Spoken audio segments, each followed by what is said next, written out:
An update from West Texas, where officials now say at least 7 people have died as a result of yesterday's mass shooting in Midland and Odessa.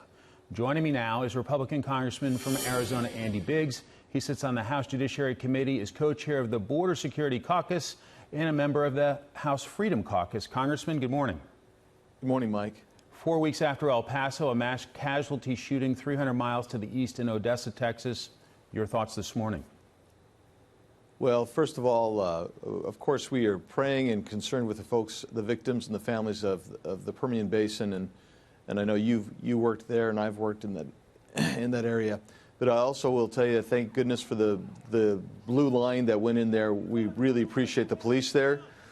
And then I guess the next step from there is to acknowledge that we have a tremendous problem in this nation and throughout the world even. But it's this notion of how do we stop mass violence and prevent mass violence. And it's not just shooting, but I mean, if you look 2 weeks ago, the Dayton, not the 4 week ago Dayton issue, but the 2 week ago Dayton issue, where you had an individual wielding a knife, attacking people, and then turning around, stealing a car, and killing a number of people with that incident.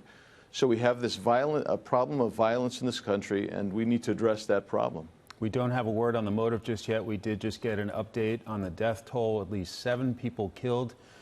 Some brave first responders, police from various agencies really putting their lives on the line, getting wounded in action to take down this gunman. Some preliminary thoughts on what can be done to stop these mass violence type attacks?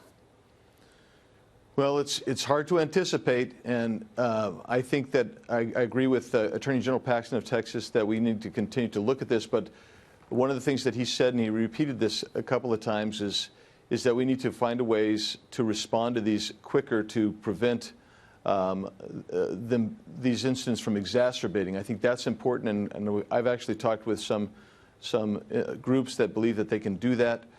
But I don't think that we should step in with false palliatives like, red flag laws, and we need to face the fact that we have got deteriorating institutions that actually in some ways stoke these fires, and we need to change the rhetoric. We need to change our institutions to recognize that we have a serious problem here. We don't know enough about this most recent shooting, the one from yesterday, to know why this guy was doing it, where he got his guns, how he got his guns, and why he was attacking the police officers who were stopping him for a routine traffic stop. This is a problem.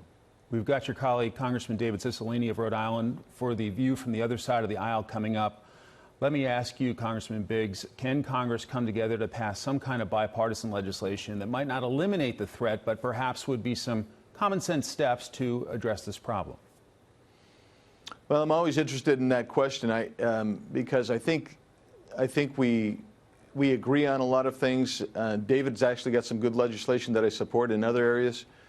But too often what I see happening is we react to this stuff so quickly, and we're trying to do something, and they may be the best of intentions, but they have potential long-term ramifications that are going to impede solving the problem. Because I think some of the solutions that are proposed are superficial in nature. I think this is a much deeper problem, and it is a societal problem as much as anything else.